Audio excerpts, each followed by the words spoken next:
Nay, sorry. Napagastos ka pa tuloy sa pagpapa-hospital sa akin. Ano ka ba anak? Nawala na nga sa akin yung kuya mo, di ba?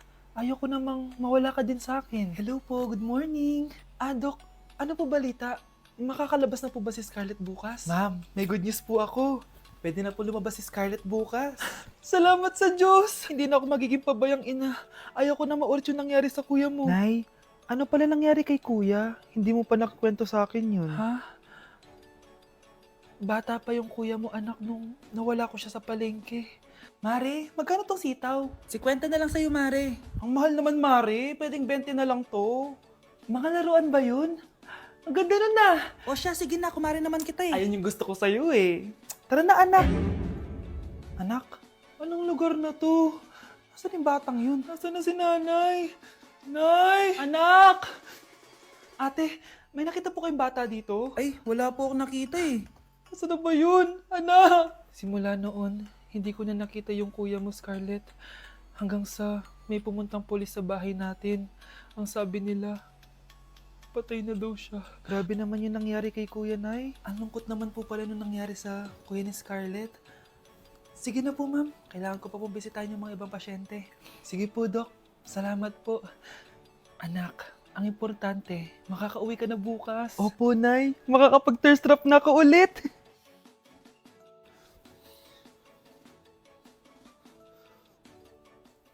Anak, tara na, uwi na tayo. Nay, may pinapabigay pala si Doc sa'yo. Oh, ano naman kaya to?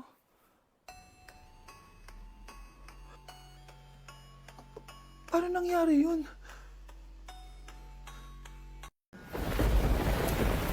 Class suspended na raw? Pero bakit nandito pa rin tayo? Yun, suspended! Pero nakakainis, bagsak ako. Dapat kasi kanina pa nag-suspend para di na ako bumagsak. Bakit ngayon pa? Sana sinabi kanina 7 a.m. Paano di naligo?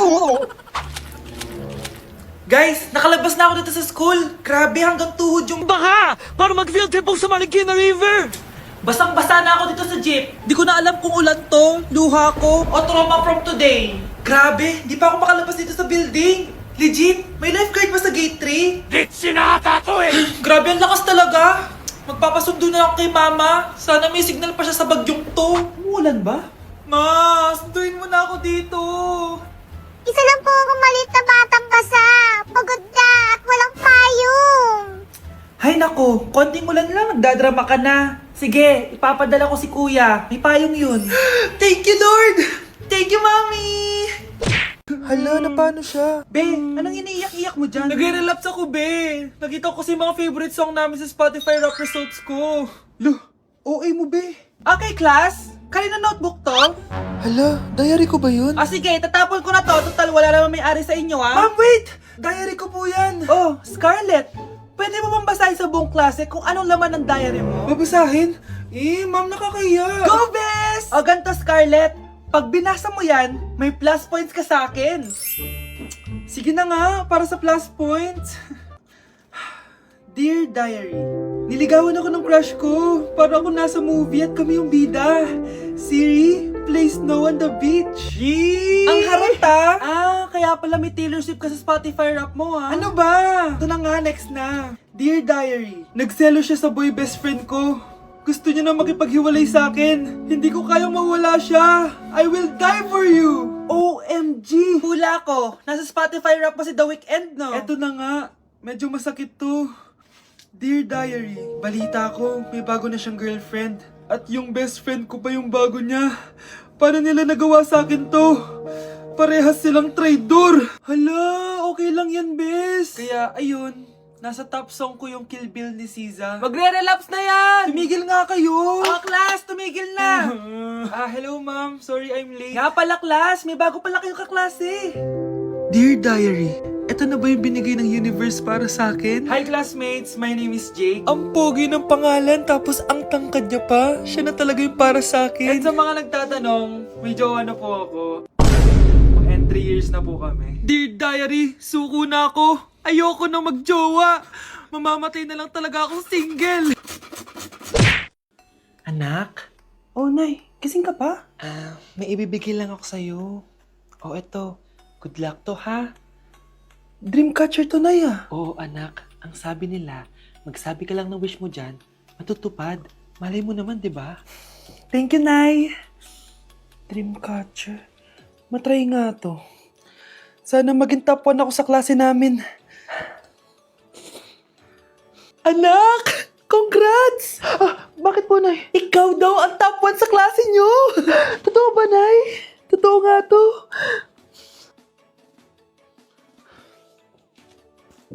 Anak, saan ka galing? Nag-apply ako sa trabaho.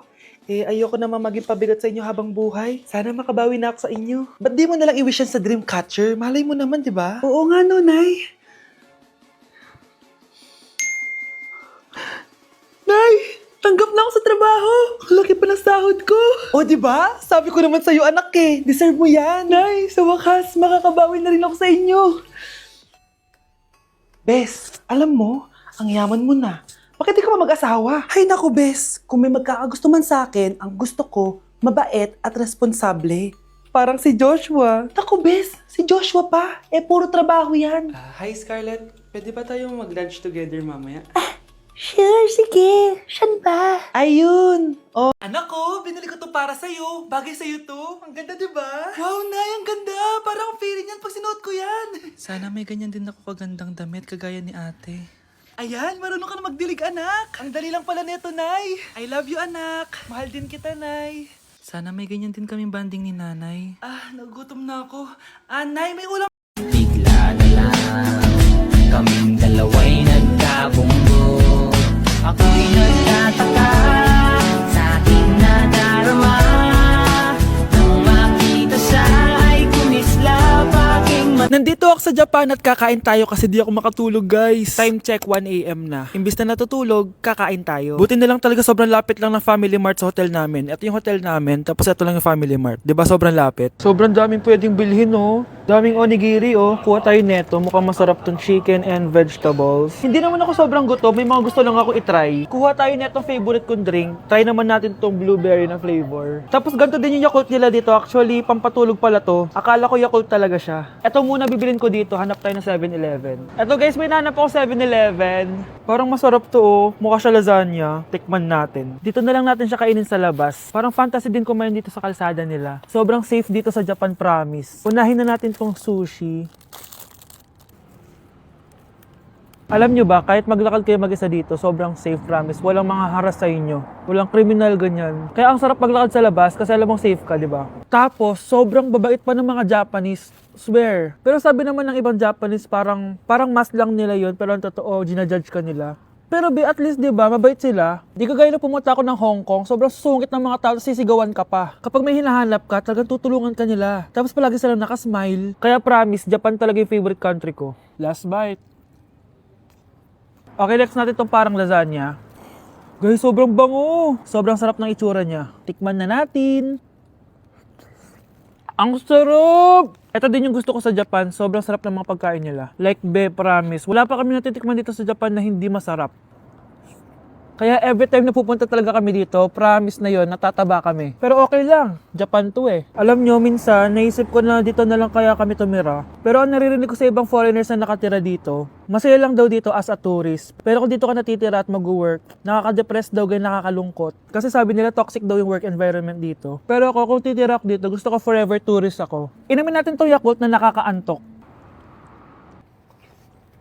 Last bite! Pabalik na ako ng hotel, guys, and inumin na natin to favorite nating drink.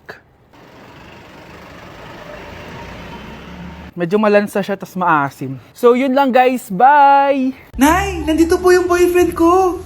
Sige, anak, papasukin mo! Sige po, Nay. Babe, balik ka na! Hello po, tita. Eto ba yung driver niya, anak? Boyfriend ko yan! Anong driver, Nay? Boyfriend mo to? Halika nga dito, anak! Ano ba yan, anak? Mag-boyfriend ka na nga lang, pangit pa. Nay, ano ka ba? Mayaman yan. Siguraduhin mo lang, ha? Ikaw pala yung boyfriend ng anak ko? Opo, tita. Malaki ba bahay mo? Wala po akong malaking bahay. Ganun ba? Ayaw kita sa anak ko.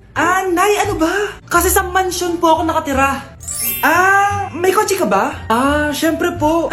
Baka yung mura lang yan, ha? Lamborghini lang po. Sabi ko sa inyo na mayaman yan eh. Meron po akong regalo sa inyo, tita. 1 milyon po para sa inyo. 1 milyon? Anak, ano bang hinihintay mo? Magpakasal na kayo! Sige, Nay. Gusto ko next week may apo na ako, Ang sarap ng pagkain. Nag-enjoy ka ba? Oh, anong problema? Tanong mo sa sarili mo. Ha? Bakit ako? Ewan ko sa'yo. Tinatoyo ka na naman, no? Ayoko na! Palagi na lang ganito. Ano bang ginawa ko? Nahihirapan na ako. Ang ayos-ayos mo lang kanina kumakain tayo, Alam mo, okay na sana Kaso ang damot mo. Ang damot-damot mo! Ano bang pinagdamot ko sa'yo? Sabi ko sa'yo kanina, sa akin na lang ang balat ng manok. Pero kinain mo pa din. Hindi ko talaga kayang ibigay yun. Ipagdamot mo na lahat. Wag lang ang balat ng manok. Sorry na. Hindi. Itigil na natin to. Babe naman Di mo ako babe. Bakit? Tanga kapatid mo ako. Ay, lagot ka kay mama. Anak, nakita mo ba yung cellphone ng tatay mo? Nilagay ko dun sa loob ng kabaong niya bago siya ilibing. Ha? Ba't mo naman ginawa yun, anak? May mga importante laman doon. Baka sakaling buhay pa siya para matawagan niya ako. Ay, Diyos ko talaga tong batang to.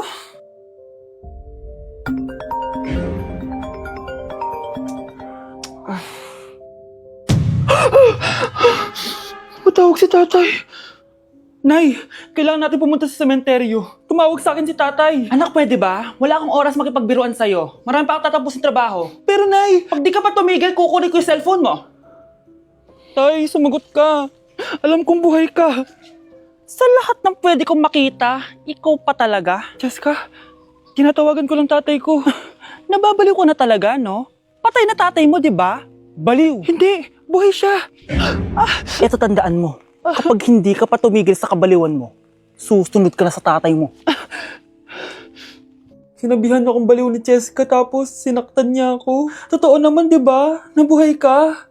Anak, nabalitaan mo na ba? Ha? Ang alin, Nay? Patay na si Jessica. Natagpuan siyang walang buhay dyan sa may ilog. Ano? Ay, Diyos ko, kawawang bata. Tay, sumagot ka na please. Ikaw! Ikaw ang pumatay sa anak ko! Ano?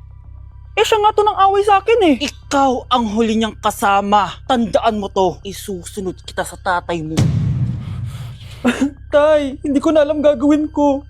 Sinisisi ako ng nanay ni Jessica sa pagkamatay ng anak niya. Natatakot ako. Anak, yung nanay ni Jessica. Oh, bakit, Nay? Pinatay daw. Binitin sa may puno. Ano? Nakakatakot na dito sa barangay natin, anak. Sinong pumapatay sa kanila? Nay, may tao. Sino po sila? Magandang araw po. Ako po si Detective Jason. Ako ang may hawak sa investigation case sa pagkamatay ni Cheska at ng kanyang nanay. Bakit kayo nandito? Dahil dito.